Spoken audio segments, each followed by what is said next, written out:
UP board class 12 के प्यारे विद्यार्थियों, स्वागत है रिस्पॉन्सिव क्लासेस में। भूगोल का यहाँ पे मैंने बहुत सारे एमसीक्यूज़ यहाँ पे 40 एमसीक्यूज़ लिए हैं और ये 40 एमसीक्यूज़ बहुत ही इंपॉर्टेंट एमसीक्यूज़ है। अगर ये आपने 40 एमसीक्यूज़ सॉल्व कर लिए तो आपके जो 8 एमसीक्यूज़ आने वाले हैं वो सारे यहीं से फंस जाएंगे। तो सभी लोग पूरा वीडियो ध्यान से देखेंगे, पूरे एमसीक्यूज़ के उत्तर रट लीजिए, यहीं से एमसीक्यूज़ बनने वाले हैं। तो महत्वपूर्ण बहुविकल्पीय प्रश्न यानी मल्टीपल चॉइस क्वेश्चन। चलिए बच्चों, तो सभी लोग एक बार वीडियो को लाइक कर देंगे, चैनल को सब्सक्राइब कर देंगे ताकि मेरे द्वारा अपलोड की गई वीडियो का नोटिफिकेशन आपको मिलता रहेगा।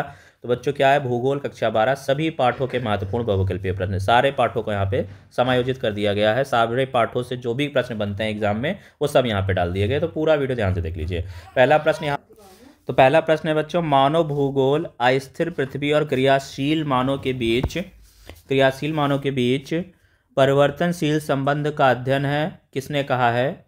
तो मानव भूगोल के इस परिभाषक को निम्नलिखित में से किस विद्वान ने परिभाषित किया है? तो उत्तर आपको दिख रहा होगा एलन सी सेपल। तो आप कथन याद कर लो, ठीक है, और सेपल जी को याद कर लो क्योंकि प्रश्न पढ़ेगा तो आपको टिक मारना होगा।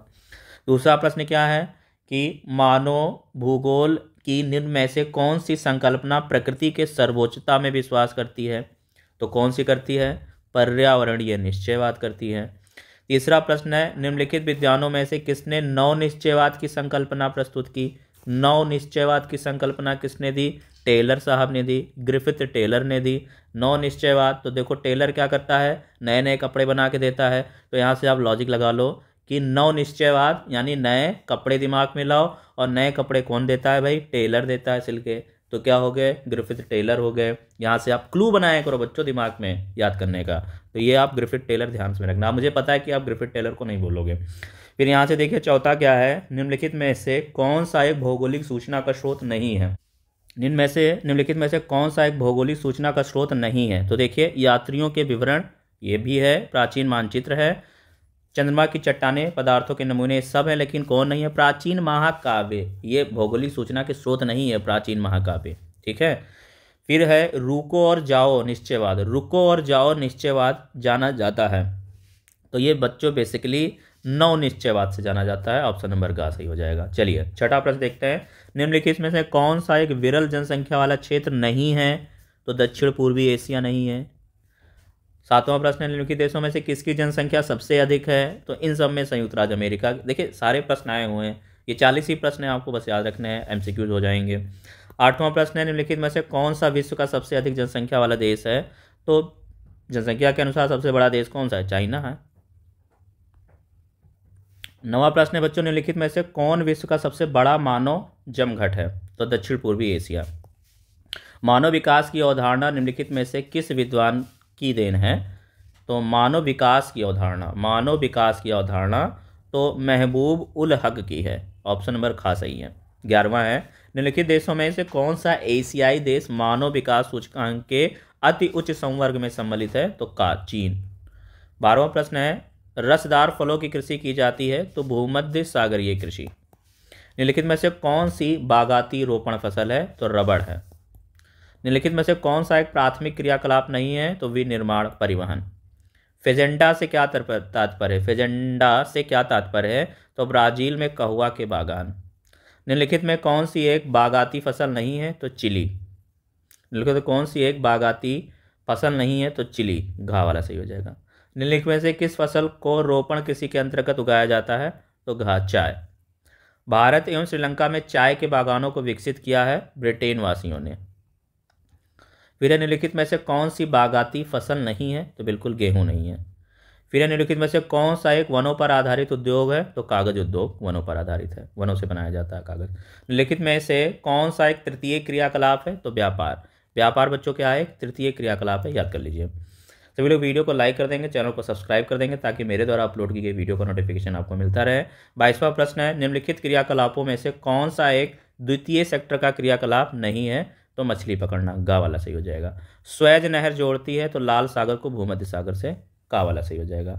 निम्नलिखित में से 24वां प्रश्न है, निम्नलिखित में से नगर या ट्रांस साइबेरियन रेल मार्ग पर स्थित नहीं है? तो कौन सा नगर ट्रांस साइबेरियन रेल मार्ग पर स्थित नहीं है? तो टोमस्क, ऑप्शन नंबर घ सही हो जाएगा। 25वां प्रश्न है, किस देश में रेल मार्गों के जाल का सघनतम घनत्व पाया जाता है? तो रेल मार्गों के जाल का सघनतम घनत्व कहाँ पाया जाता है? संयुक्त राज्य अमेरिका में। गा वाला सही हो जाएगा। फिर आ जाइए, मॉस्को अवस्थित है तो कहाँ भाई? रूस में अवस्थित है। ऑप्शन नंबर गा सही हो जाएगा। जापान की राजधानी क्या है बच्चों? तो टोक्यो है। गा सही हो जाएगा। संसार के अधिकांश महान पत्तन इस प्रकार वर्गीकृत किए गए हैं। संसार के अधिकांश महान पत्तन इस प्रकार वर्गीकृत किए गए हैं। हाँ, तो संसार के अधिकांश महान पत्तन बंदरगाह किस प्रकार वर्गीकृत किए गए हैं? तो विस्तृत पत्तन के रूप में वर्गीकृत किए गए हैं। 29वां प्रश्न है, 2011 की जनगणना के अनुसार भारत की जनसंख्या निम्नलिखित में से कौन सी थी? तो 121 करोड़ थी। बिल्कुल। फिर आ जाइए बच्चों, 30वां प्रश्न, निम्नलिखित में से भारत के किस राज्य में जनसंख्या घनत्व सबसे अधिक पाया जाता है? तो इन सब राज्यों में से सबसे ज़्यादा जनसंख्या घनत्व, तो बच्चों इन सभी राज्यों में सबसे ज़्यादा जनसंख्या घनत्व वाला राज्य कौन है? बिहार। ये 2011 की जनगणना के अनुसार है। 31वां प्रश्न बच्चों, निम्नलिखित में से कौन भारत में दूसरा सबसे बड़ा धार्मिक समुदाय है? तो मुस्लिम। फिर है 32वां प्रश्न, निम्नलिखित राज्यों में से किस में एक जनसंख्या घनत्व सर्वाधिक है? तो पश्चिम बंगाल, केरल। तो बच्चों अगर हम 2011 की जनगणना के अनुसार देखें तो सबसे ज़्यादा जनसंख्या घनत्व वाला सर्वाधिक राज्य कौन है? पश्चिम बंगाल है। ये वाला गलत है, गा वाला नहीं होगा। उत्तर प्रदेश पहले नंबर पे पश्चिम बंगाल है, उसके बाद बच्चों केरल का है, फिर उत्तर प्रदेश का है, फिर पंजाब का है। तो ये का वाला सही हो जाएगा। निम्नलिखित में से कौन सा एक समूह भारत में विशालतम भाषाई समूह है? तो भारतीय आर्य। निम्नलिखित में से कौन सा धार्मिक समुदाय भारत में सबसे कम है? तो निम्नलिखित में से कौन सा धार्मिक समुदाय भारत में सबसे कम है? जैन, सिख, मुस्लिम, ईसाई। तो ईसाई होगा, घा वाला सही हो जाएगा। फिर आ जाइए 35वां, निम्नलिखित में से कौन सा नगर नदी तट पर अवस्थित नहीं है? तो भोपाल नगर जो है वो नदी तट पर अवस्थित नहीं है। बाकी आगरा, पटना, कोलकाता ये सब नदी तट पर अवस्थित हैं। निम्नलिखित में से कौन नगरीकरण की समस्या नहीं है? तो विस्तृत कृषि नगरीकरण की समस्या नहीं। बाकी मलिन बस्तियां, औद्योगिकरण, यातायात की समस्या ये नगरीकरण की समस्या है। निम्नलिखित नगरों में कौन सा एक पर्यटन नगर है? तो पंचमढ़ी। पंचमढ़ी क्या है? एक पर्यटन नगर है। फिर बच्चा 40वां प्रश्न देखें, निम्नलिखित देशों में से कौन विश्व में प्रमुख गन्ना उत्पादक देश है? तो ब्राज़ील। ब्राज़ील जो है सबसे ज़्यादा गन्ना उत्पादक देश है। शुष्क कृषि में निम्न में से कौन सी फसल बोई जाती है? तो ज्वार बाजरा। निम्नलिखित में से जल किस प्रकार का संसाधन है? तो एक चक्रीय संसाधन है। जल क्या है? एक चक्रीय संसाधन है।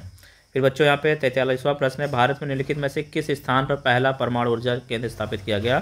तो तारापुर। गा वाला से हो जाएगा। निम्नलिखित में से किस राज्य से होकर इंदिरा गांधी नहर जाती है? तो राजस्थान से होकर जाती है। थारू जनजाति भारत में कहाँ निवास करती है? तो तराई क्षेत्रों में करती है। ठीक है, तराई क्षेत्र यानी मध्य भारत का जो तराई क्षेत्र है वहाँ पे थारू जनजाति निवास करती है।